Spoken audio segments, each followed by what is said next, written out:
केरलम विधानसभा चुनाव 2026 को लेकर एग्जिट पोल्स आने शुरू हो गए हैं और एक्सिस माई इंडिया ने इन 140 सीट्स में से किस अलायंस को कितनी सीट्स दी हैं ये भी पता चल गया है। 140 सीट टोटल हैं केरलम विधानसभा में और उसमें जो सबसे बड़े दो गठबंधन हैं वो है यूडीएफ यानी यूनाइटेड डेमोक्रेटिक फ्रंट और दूसरा है एलडीएफ यानी लेफ्ट डेमोक्रेटिक फ्रंट। दोनों के बीच में टक्कर सबसे ज़्यादा होती है और तीसरा जो गठबंधन है वो है बीजेपी लेड एनडीए यानी नेशनल डेमोक्रेटिक फ्रंट।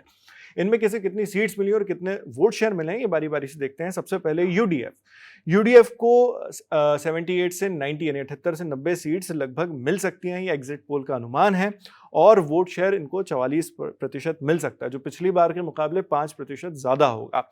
इसके अलावा एलडीएफ 49 से 62 सीट्स उसको मिलती नजर आ रही है इस एग्जिट पोल में और जो वोट शेयर है वो 39% दिख रहा है जो 6% गिरने का अनुमान इसमें लगाया गया है। एनडीए को 0 से 3 सीट्स दी जा रही हैं इस एग्जिट पोल में और 14% का वोट शेयर इसमें दिख रहा है जिसमें 3% की वृद्धि हुई है। इसके अलावा अदर्स के खाते में 0 दिखाया गया है। ये केरलम का एग्जिट पोल है जो एक्सिस माई इंडिया ने किया है।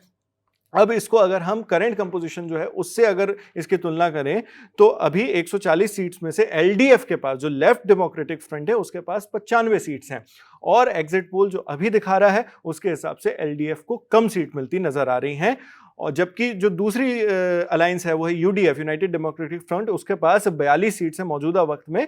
उसके पास अब सीट्स बढ़ती नजर आ रही हैं, 78 से 90 का अनुमान लगाया जा रहा है एग्जिट पोल में। तो ये फिलहाल की पिक्चर है यहाँ पर और इसको अगर देखें हम कि एलडीएफ में कौन कौन सी पार्टीज हैं तो इसमें सीपीआई-एम आती है और इसके अलावा सीपीआई आती है, साथ में केसीएम आती है, बहुत सारी इसमें पार्टीज़ हैं। तो एक मतलब किसी के पास 61 सीट्स हैं, किसी के पास 16 सीटें, किसी के पास 5 सीटें, किसी के पास 2 हैं। इस तरह से एक बहुत लंबी फहरिस्त है पार्टीज़ की जिनको मिलाकर एलडीएफ बनता है और टोटल 95 सीट्स उसके पास मौजूदा वक्त में है विधानसभा में। इसके बाद जो ऑफिशियल अपोजिशन है उसके पास 42 सीट्स हैं और ये यूडीएफ का है। इसमें इंडियन नेशनल कांग्रेस है 21 सीट्स के साथ, इसमें आईयूएमएल है 15 सीट्स के साथ, केईसी है 2 सीट है, केसीजे है 1 सीट है, केडीपी के पास 1 है और आरएमपीआई इसके पास 1 है।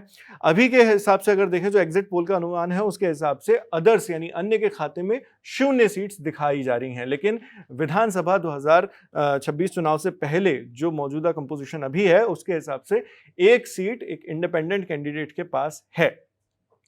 तो यहाँ से और 3 सीट वेकेंट भी हैं इस समय यानी खाली हैं, उसमें कोई भी सदस्य नहीं है इस वक्त। तो ये टोटल पिक्चर केरलम की दिखाई जा रही है। इसके अलावा असम, वेस्ट बंगाल, तमिलनाडु यहाँ पर भी विधानसभा चुनाव हुए हैं जिनके नतीजे आने को हैं, लेकिन उससे पहले एग्जिट पोल आ रहा है। तो अलग अलग एजेंसीज इसको लेकर अपने अपने आंकड़े बता रही हैं, अपने अपने अनुमान लगा रही हैं। वो आंकड़े क्या है वो भी हम अलग अलग वीडियोस के जरिए आप तक पहुंचा रहे हैं। इस जानकारी पे ये जो एग्जिट पोल है केरलम को लेकर जो एक्सिस माई इंडिया ने किया है उन आंकड़ों पर आप क्या सोचते हैं कमेंट बॉक्स में लिखकर जरूर बताएं। मैं हूं शेख नावेद, देखते रहिए ललन टॉप।